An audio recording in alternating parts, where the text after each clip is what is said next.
kita akan mempresentasikan hasil diskusi kami yang akan dibawakan saya dan teman saya. Tapi sebelum itu, izinkan kami memperkenalkan diri dahulu. Saya Dinda Turahma dari kelas 10 1. Saya Raselia Zahra Mandari dari kelas 10 1. Di sini kami akan mempresentasikan tentang fuel system pada pesawat. Pernah nggak sih kalian pikiran gimana sih caranya bensin itu bisa sampai ke mesin dan jadi tenaga? Nah, itu semua diatur oleh fuel system. Fuel system adalah sistem yang bertugas untuk menyimpan, menyalurkan, dan mengatur bahan bakar supaya mesin bisa bekerja dengan baik. Lanjut, kita masuk ke fungsi. Pertama, menyimpan bahan bakar di dalam tangki. Kedua, menyaring bahan bakar agar kotoran tidak masuk ke dalam tangki atau mesin. Ketiga, menyalurkan bahan bakar dari tangki ke mesin. Keempat, mengatur jumlah bahan bakar supaya sesuai kebutuhan mesin. Kelima, mengatur tekanan bahan bakar agar pembakaran optimal. Keenam, menyuplai bahan bakar ke ruang bakar untuk proses pembakaran menghasilkan tenaga. Lanjut, kita masuk ke gunaan fungsi fuel system.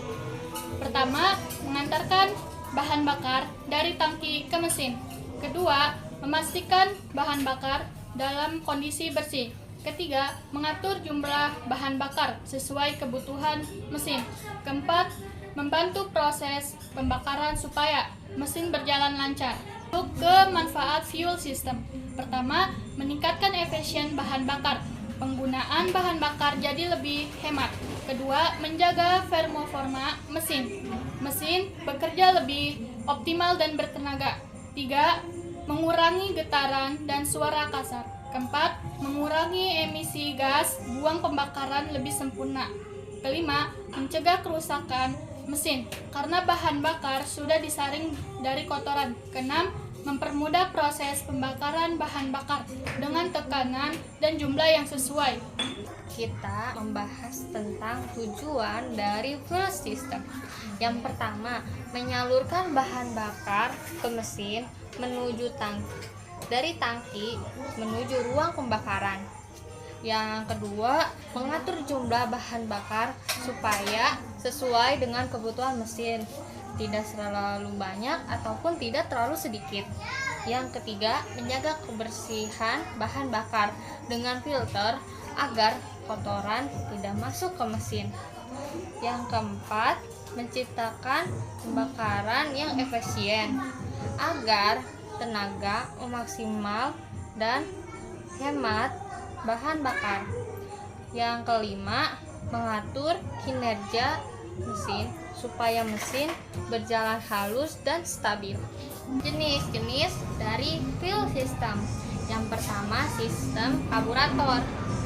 Sistem karburator menggunakan karburator untuk mencampurkan bahan bakar dan udara.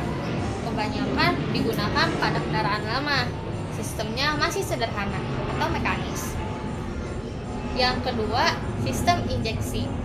Sistem injeksi menggunakan injektor untuk menyemprotkan bahan bakar lebih modern dan lebih efisien. Dan ini dikontrol secara elektronik. Dampak baik dari fuel system. Yang pertama, kinerja mesin optimal. Mesin bekerja lebih maksimal dan stabil. Yang kedua, lebih hemat bahan bakar karena penyaluran bahan bakar lebih teratur. Yang ketiga, pembakaran lebih sempurna, menghasilkan tenaga yang lebih besar. Yang keempat, emisi lebih rendah, lebih ramah lingkungan. Yang kelima, umur mesin akan lebih panjang karena bahan bakar bersih dan sesuai kebutuhan.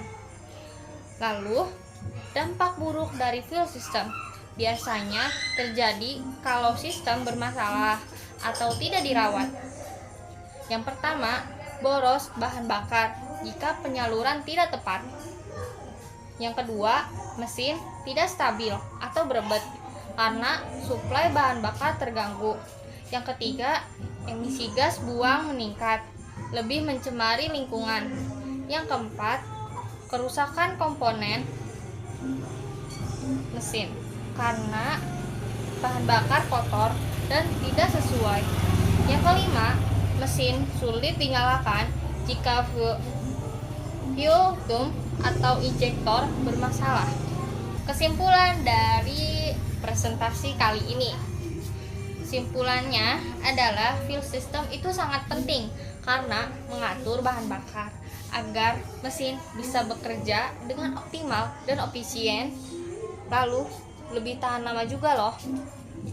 Dan kami, jika ada salah kata atau sikap kami yang emang kurang mengenakan, Wal taufiq wal hidayah. Wassalamualaikum Assalamualaikum warahmatullahi wabarakatuh.